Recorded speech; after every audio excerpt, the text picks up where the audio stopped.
Estudo sobre o Evangelho de Lucas, parte 35, 25 de agosto de 2023. Uma árvore e seus frutos. Lucas, capítulo 6, versículos 39 ao 45. E contou-lhes uma parábola. Pode o cego guiar o cego? Não cairão ambos na vala? O discípulo não está acima do seu mestre, mas todo o que é perfeito será como o seu mestre. E por que você vê o arqueiro no olho do seu irmão, mas não percebe a trave que está no seu próprio olho? Ou como você pode dizer a seu irmão: irmão, deixe-me tirar o arqueiro que está em seu olho, quando você mesmo não vê a trave que está em seu próprio olho? Hipócrita, tire primeiro a trave do seu próprio olho, e então você verá claramente para tirar o arqueiro que está no olho do seu irmão.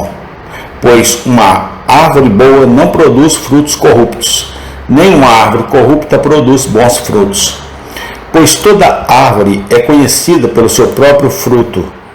Pois de espinhos os homens não colhem figos, nem de espinheiros colhem uvas. Um homem bom, do bom tesouro de seu coração, tira o que é bom, e o homem mau, do mau tesouro do seu coração, tira o mal, porque da abundância do coração fala a sua boca. Lucas 6, 39, 45. Aprendemos em primeiro lugar, com esses versículos, o grande perigo de ouvir falsos mestres religiosos. Nosso Senhor compara esses mestres e seus ouvintes aos cegos guiando os cegos, e faz a pergunta razoável: não cairão ambos na vala? Ele prossegue confirmando a importância de sua advertência, declarando que o discípulo não está acima de seu mestre. E não se pode esperar que o aluno saiba mais do que o seu professor. Se um homem ouvir uma instrução doentia, então não podemos esperar que ele se torne outra coisa que não seja ele mesmo, doentio na fé. O assunto que nosso Senhor nos apresenta aqui merece muito mais atenção do que geralmente recebe.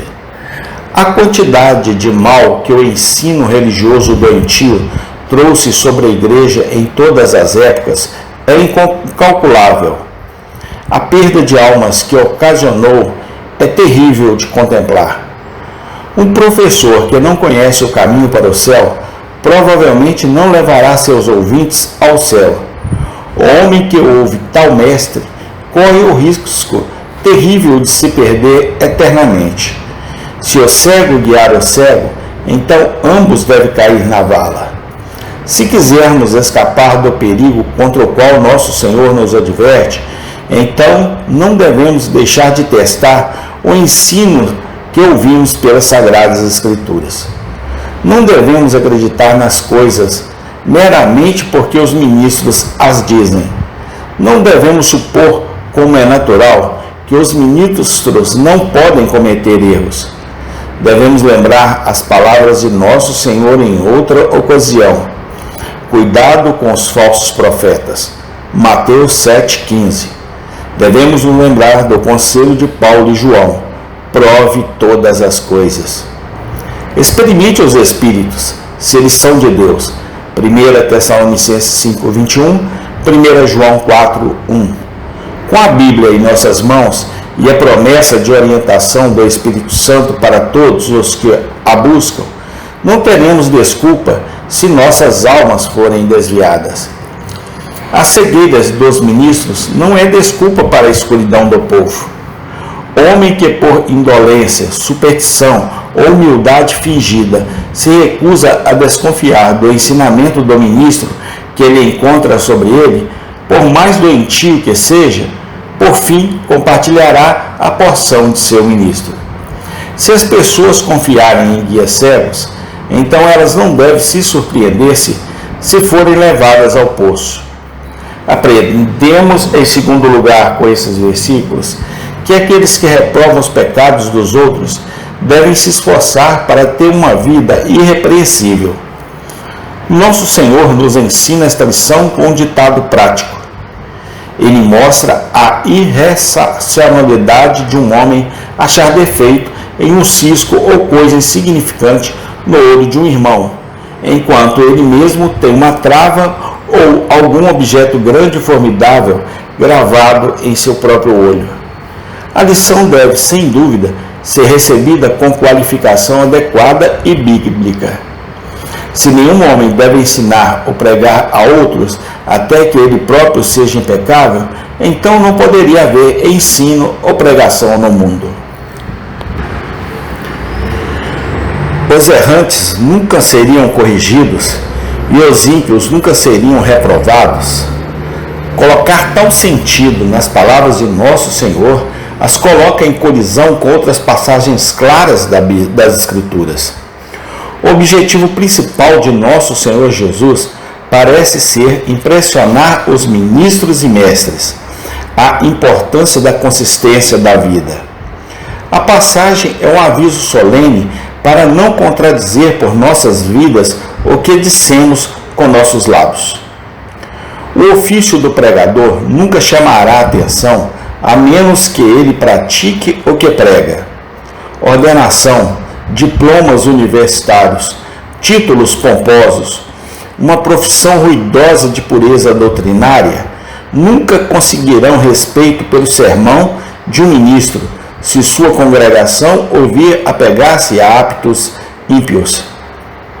Mas há muito aqui que todos faremos bem em lembrar. A lição é uma que muitos, além dos ministros, deveriam considerar seriamente.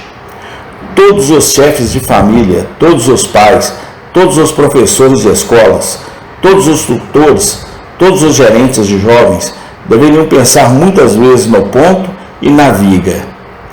Todos esses devem ver nas palavras de nosso Senhor a poderosa lição que nada influencia os outros, tanto quanto a consistência de conduta. Que a lição seja valorizada e não esquecida. Aprendemos por fim com esses versículos que é apenas um teste satisfatório do caráter religioso de um homem e de uma mulher. Esse teste é sua conduta e conversa. As palavras de nosso Senhor sobre esse assunto são claras e inconfundíveis. Ele tira uma ilustração de uma árvore e estabelece o princípio geral. Toda árvore é conhecida por seus frutos. Mas nosso Senhor não para por aqui. Ele prossegue para mostrar que a conversa de um homem é uma indicação de seu estado de coração. Da abundância do coração, sua boca fala. Ambos os ditos são profundamente importantes. Ambos devem ser armazenados entre as principais máximas de nosso cristianismo prático. Que seja um princípio estabelecido em nossa religião que quando um homem não produz frutos do Espírito, ele não tem o Espírito Santo dentro dele.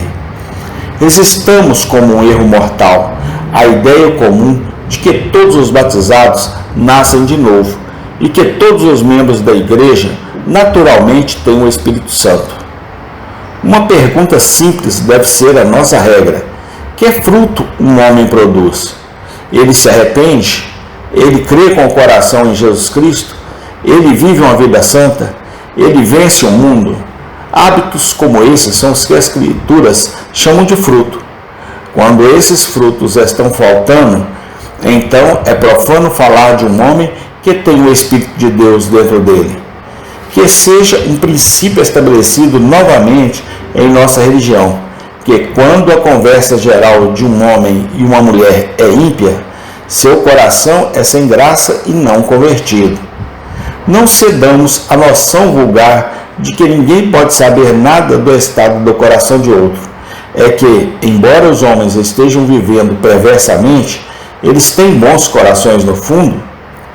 Tais noções são totalmente contraditórias ao ensino de nosso Senhor. O tom geral da comunicação de um homem é carnal, mundano, ímpio ou profano. Então vamos entender que este é o estado de seu coração. Quando a língua de um homem está amplamente errada, é absurdo, nada menos que antibíblico, dizer que seu coração está certo. Vamos encerrar esta passagem com uma autoindagação solene e usá-la para o julgamento de nosso próprio estado diante de Deus. Que frutos estamos produzindo em nossas vidas? Eles são ou não são frutos do Espírito Santo? Que tipo de evidência nossas palavras fornecem quanto ao estado de nossos corações? Falamos como homens cujos corações são retos aos olhos de Deus? Não há como fugir da doutrina estabelecida por nosso Senhor nesta passagem. A conduta é o grande teste de caráter. As palavras são uma grande evidência da condição do coração. Amém. Em continuação. Senhor, muito obrigado por mais um dia na tua santa e divina presença. Dá-nos discernimento, sabedoria e conhecimento dos teus santos evangelhos e dos teus santos caminhos. No nome santo do Senhor Jesus Cristo. Amém.